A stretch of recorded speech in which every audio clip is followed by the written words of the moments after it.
Friends இங்கே பார்த்தீங்கன்னா இன்றைக்கி சண்டேன்றதா எங்களுக்கு வந்து பார்த்திங்கன்னா கிளீனிங் தாங்க போதும். ஏன்னா கார்டன் வீட்டுக்கு பின்னாடி வந்து காம்பவுண்ட் சுற்றி வந்து செடி இருக்குது.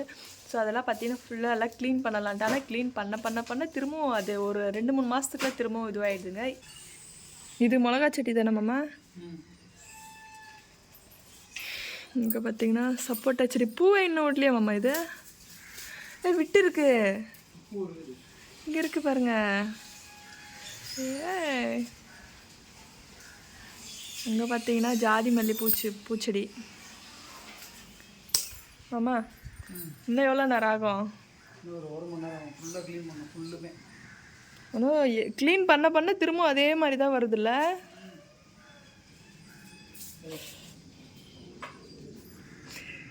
குட்டி லெமனு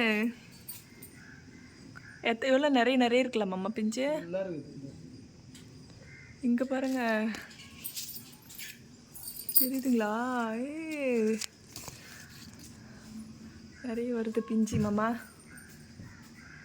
இந்த ரோஸ் செடி கட் பண்ணி விடலாம் மாமா. லைட்டாக கட் பண்ணி விட்டுருங்க. இதுக்கு முட்டை ஓடுலாம் போட சொன்னாங்கன்னு போட்டோம். ஆனால் கொஞ்சம் நல்லா தான் வந்தது. இங்கே பார்த்தீங்கன்னா இது வந்து ரணகல்லி செடின்னு சொல்லுவாங்க. இது எதுக்கு மாமா? கிட்னி ஸ்டோன் இருந்தால் சரியாயிடும்னு சொல்கிறாங்க. உங்களுக்கு தெரியுமான்னு சொல்லுங்கள். இதை சாப்பிட்டுருக்கீங்களா? இந்த செடி பார்த்துருக்கீங்களான்னு சொல்லுங்கள். இது இந்த பார்த்தீங்கன்னா இந்த இலையிலேயே செடி வருங்க. இந்த இலை வந்து தானாக கொட்டிட்டு இதுலேயே ஒரு 20-30 செடி வருங்க. இந்த ஒரே ஒரு இலையிலேயே பார்த்தீங்கன்னா இது வந்து ரணகல்லி செடின்னு சொல்லுவாங்க. இது பாருங்கள், இது அப்படியே ஹைட்டாக வளர்ந்து போயிட்டு இங்கே இருக்குது பாருங்கள். இது ஆனால் இது பார்த்தீங்கன்னா எவ்வளோ ஒரு 4-5 செடி இருக்குல்ல மாமா இதில் பாருங்க. அப்புறம் பெரண்டை செடி வச்சிங்களா? அது எங்கள் மாமா. ஓஹோ, இங்கே பாருங்கள். இது ரோஸ் செடியில் வந்து பார்த்திங்கன்னா என்ன பண்ணலான்னு சொல்லுங்கள். செம்மண்ணு தான் கொட்டி வச்சுருக்கோம். ஆனால் இது முட்டை ஓடெல்லாம் போட சொன்னாங்கன்னு போட்டோம். ஆனால் இது பார்த்திங்கன்னா பன்னீர் ரோஸ் செடி காஞ்சிடுச்சு. இது எங்கள் மாமா பார்த்திங்கன்னா வாரம் க்ளீன் பண்ணுவார். இப்போ தான் விட்டார். ஏன் மாமா? ஏன் க்ளீன் பண்ணல? சும்மா தான். நம்ம வீட்டில் என்னென்ன செடி இருக்குது? நம்ம வீட்டில் ஃபஸ்ட்டு ரோஸ் செடி. ஓகே, ரோஸ் செடி காமிச்சிட்டேன்.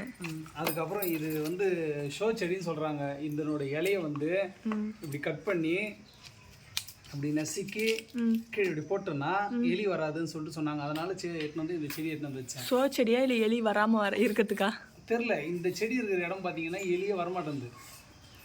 நம்ம வீட்டில் இல்லைங்களா? இல்லை, நம்ம வீட்டில் எலி இல்லை. அது இந்த செடி இருந்தால் எலி வந்து இந்த செடிங்க இருக்கிற இடத்துல எங்கேயுமே நான் பார்த்த வரைக்கும் எலி வந்து தோண மாட்டேங்குது, மண்ணு கலர மாட்டேங்குது. அதை விட்டால் அது எலுமிச்சை மரம். ஆமாம், எலுமிச்சை மரம் பார்த்தீங்கன்னா இது எத்தனை வருஷம் அது நம்ம இந்த லெமன் செடி வச்சு? நம்ம ஒரு 4 வருஷம் ஆகுது. 4 வருஷம் அது. இங்கே பாருங்கள், இதோட செடி பார்த்தீங்கன்னா நல்லா பெருசாக வளர்ந்துட்டுச்சுங்க. வீட்டையே ஃபுல்லாக கவர் பண்ணிடுச்சு. இந்த இடம் ஃபுல்லாக பார்த்தீங்கன்னா கனகாமரம் செடி தாங்க இருந்துச்சு. இந்த ஒரு செடியால் மொத்த செடியுமே வளராமல் போயிடுச்சு. பார்த்திங்கன்னா இந்த ஒரே ஒரு செடி தாங்க இருக்குது. இந்த செடி மட்டும் தாங்க இருக்குது. இது ஒரு மல்லிப்பூ செடி இருக்குங்களா பார்த்திங்கன்னா. அப்புறம் இது ஒரு மஞ்சள் கனகாமரங்க இது. அப்புறம் இது ஒரே ஒரு மிளகாய் செடி வந்திருக்கு. இங்கே ஒரு துளசி செடி இருக்குங்க. இதெல்லாம் வச்சு காஞ்சி போயிடுது. அம்மா இது என்ன செடி மாமா? அது ஒரு ஷோ செடி. இதுவும் ஷோ செடி தாங்க பார்த்திங்கன்னா. அப்புறம் கற்பூரவள்ளி இலை செடி ஒன்று இருக்குது. இது ஒரு செம்பருத்தி செடிங்க. இது வந்து ஒரு ஆரஞ்சு கலர் மாதிரி பூக்கும். அப்புறம் பார்த்திங்கன்னா இது சப்போட்டா செடி. அது பார்த்திங்கன்னா ஜாதி மல்லி பூச்செடி. பூ நிறைய வந்திருக்குங்க. இருங்க, அது வளர்ந்து போயிட்டே இருக்க தெரியுதுங்களா? லாஸ்ட் வரைக்கும் போகுது. ஆனால் அது இன்னும் பூ வரல. அதில் சின்னதுலேயே பூ வந்துடுச்சுங்க. வளரும், போயிடும், திரும்பவும் வருங்க. இதெல்லாம் பாருங்கள், சூப்பராக இப்போ மழைக்கு நல்லா துளுத்துருக்கு. பார்த்திங்கன்னா முருங்கை மரம் வந்து பார்த்திங்கன்னா வெட்டிவிட்டுட்டு அழகாக சூப்பராக துளுத்து வந்துருக்கு பாருங்கள். அதோட கீரை பாருங்கள். வீட்டுக்கு தேவைன்றப்போ நாங்களே கிள்ளி யூஸ் பண்ணிக்குவோங்க. இந்த முருங்கைக்கீரை நல்லா இலசாக இருக்குது. ஆனால் இது அவ்வளோ டேஸ்ட்டாக இருக்குங்க. ஆனால் இதோட காய் பார்த்திங்கன்னா கேவலமாக இருக்கும். அப்புறம் பார்த்திங்கன்னா பப்பாளி செடி வளர்ந்துருக்குங்க. இது 2 செடி இருக்குது. பப்பாளி செடி தெரியுதுங்களா? வாழை பழம் வந்திருக்குங்க. இன்னொன்று இருக்குது, அந்த சைடு வளைஞ்சிருக்கு தெரியுதுங்களா? உள்ள அங்கே ஒன்று இருக்குது வாழைப்பழம். ஆனால் விழுந்துடுச்சுங்க, லைட்டாக சாஞ்சிடுச்சு காற்றடிச்சு. அப்புறம் இங்கே பார்த்தீங்கன்னா ஒரு வாழை மரம் இருக்குது ஃப்ரெண்ட்ஸ். ஒரு 3-4 வாழை மரம் இருக்குது. இதுலேயே 3-4 வெரைட்டி இருக்குது. அப்புறம் பார்த்திங்கன்னா வெத்தலை செடி பாருங்கள், இங்கே இருக்குங்க வேர். இதோட வேர் பார்த்திங்கன்னா இங்கே இருக்குது பாருங்கள், இங்கே இருக்க வேர் அப்படியே வளர்ந்து இது ஃபுல்லாங்க செவரு ஃபுல்லாக பார்த்தீங்கன்னா இதெல்லாம் எடுத்துட்டோம். செவரு இந்த பெயிண்ட்டே இதுவும் ஆயிடுச்சுங்க, இது பிரிச்சிடுச்சுங்க. அதனால் கொஞ்சமாக எடுத்துகிட்டு கொஞ்சமாக மட்டும் விட்டு வச்சுருக்கோங்க, தெரியுதுங்களா? மேலே வீட்டு மேலே லாஸ்ட் வரைக்கும் போகுங்க. அப்புறம் பார்த்திங்கன்னா இங்கேயும் தொட்டியில் வந்து பார்த்திங்கன்னா கற்பூரவள்ளி செடி தாங்க வச்சுருப்போம். துளசி இருக்குது. இது வந்து பார்த்திங்கன்னா கருப்பு துளசின்னு சொல்லுவாங்க, இது கருந்துளசி.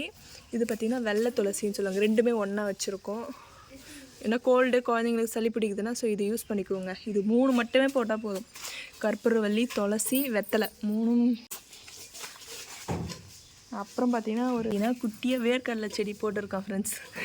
வேர்க்கடலை வாங்கினது ஒரு 4-5 செடி மட்டும் வந்திருக்கு. இது பார்த்திங்கன்னா வெத்தலை வள்ளிக்கிழங்கு செடிங்க, தெரியுதுங்களா? கொடி இப்போ தான் ஏற்றி விட்டு இருக்கோம், ஏறுது. இது பார்த்திங்கன்னா உருளைக்கிழங்கு மாதிரி வருங்க இந்த காய் பார்த்திங்கன்னா. இது இருக்குது. இங்கே வேர்க்கடலை செடி போட்டிருக்காங்களா. இன்னொரு செடி பார்த்திங்கன்னா இது பார்த்திங்கன்னா டிசம்பர் செடிங்க. இங்கேயும் ஒன்று இருக்குது பாருங்கள், டிசம்பர் செடி. இங்கே ஒன்று இருக்குங்களா. அதோடு பார்த்திங்கன்னா சங்குப்பூ செடியும் இருக்குங்க. இருக்குல்ல மஞ்சள் கனகாம்பரம், இது வந்து அப்படியே பதியம் போடுற மாதிரி வைக்க முடியுமா? பதியம் செடி தான் கொஞ்சம் பண்ணுங்கம்மா. ஏன்னா எங்கள் வீட்டில் வந்து அவ்வளோ இருந்துச்சுங்க. இது ஒரு 4 முழம் பூ பூக்குங்க. இது பார்த்தீங்கன்னா இந்த ஜாதி மல்லி செடி வந்து பார்த்திங்கன்னா அந்த பக்கம் போகிற மாதிரி விடுங்க. நிறைய பூ பூத்துருக்கு, நிறைய மொட்டு வைக்குது. ஆனால் இது கிள்ளவே முடியல. இதோட வேர் பார்த்திங்கன்னா இங்கே இப்படின்னு மேலே இப்படி போய் இப்படி வருதுங்க. ஃபுல்லாக அப்படியே சாஞ்சிடுச்சு பார்த்திங்கன்னா. அதுவும் இல்லாமல் மாமா பார்த்திங்கன்னா செம்மண்ணை போயிட்டு நேற்று கொஞ்சம் எடுத்துகிட்டு வந்தார். இந்த செம்மண்ணை பார்த்திங்கன்னா ஒரு 2 பை எடுத்துன்னு வந்திருக்காங்க. இதெல்லாம் செடிக்கு தான் ஃப்ரெண்ட்ஸ் போடணும். ரோஸ் செடிக்கு மற்ற எது வளராமல் இருக்கோ அதுக்கெலாம் கொஞ்சம் போடலான்னு சொல்லிட்டு எனக்கு அவ்வளோ சூப்பராக இருக்குது மண் பார்த்திங்கன்னா. பட் அந்த கேப்பில் வச்சிடலாம்.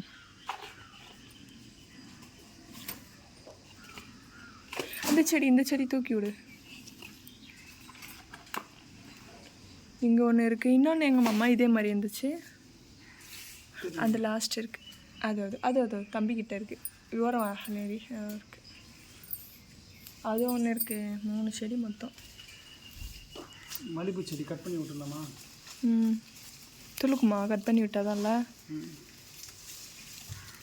ஆனால் இது நல்ல ஒரு பூ பூத்தாலும் நல்லா சண்டு மாதிரி இருக்குல்ல மாமா. பூக்குள்ள ஆனால் இது பாருங்க ஒரு மாதிரி சிட்டம் கட்டின மாதிரி ஆயிடுச்சு செடியை. கட் பண்ணி விட்டுருமாம்மா, அந்த மழைக்கு நல்லா துளுக்கும்.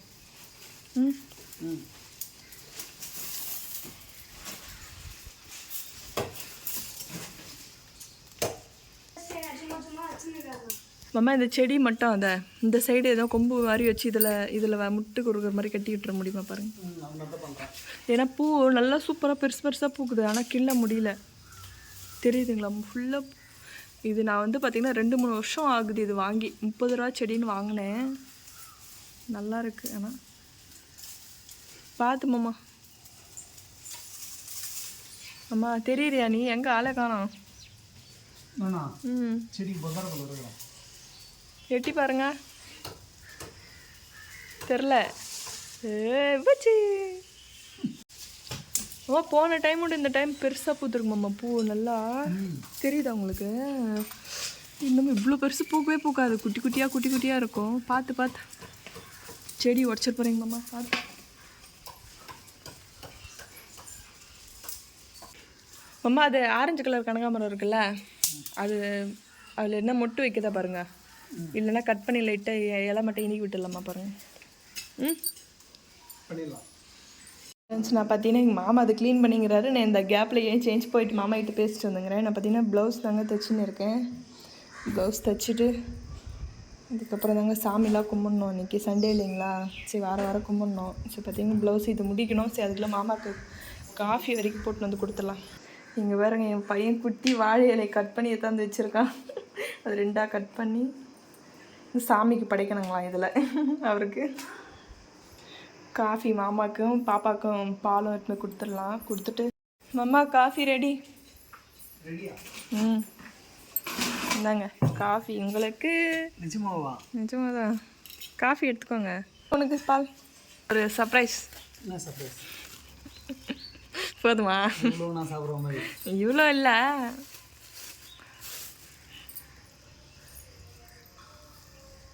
ஏன்னா இது மாதிரி வேலை செய்கிறப்ப இந்த மாதிரி எதனா கொஞ்சம் கொடுத்தா தான் கொஞ்சம் சமாதானம் ஆகும். இல்லைன்னா எனக்கு எதனா கொடுத்தியா, காஃபி டீ எதனா கொடுத்தியா? ஆ, அவர் பாருங்க சைக்கிள் ஓட்டிக்கினா காஃபி குடிச்சுங்கிறார், பால்.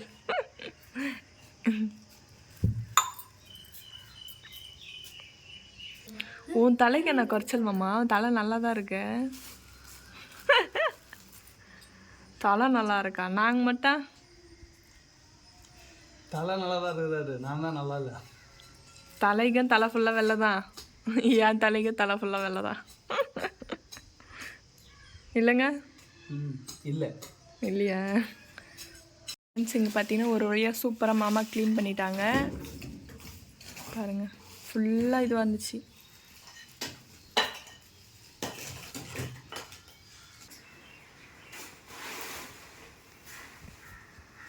பார்த்தீங்கன்னா வெளியே பார்த்தீங்கன்னா அன்றைக்கி நாங்கள் வந்து பூசணி செடி பார்த்தோம், பந்தல் போடுறதுக்கு போட்டோம். பார்த்தீங்கன்னா ஃபுல்லாக கவர் ஆகிடுச்சு பாருங்கள். நல்லா இதுலேயே நல்லா ஒரு 4-5 பூசணிக்காய் வந்துருக்கு. 4 பூசணிக்காய் நினைக்கிறேன்.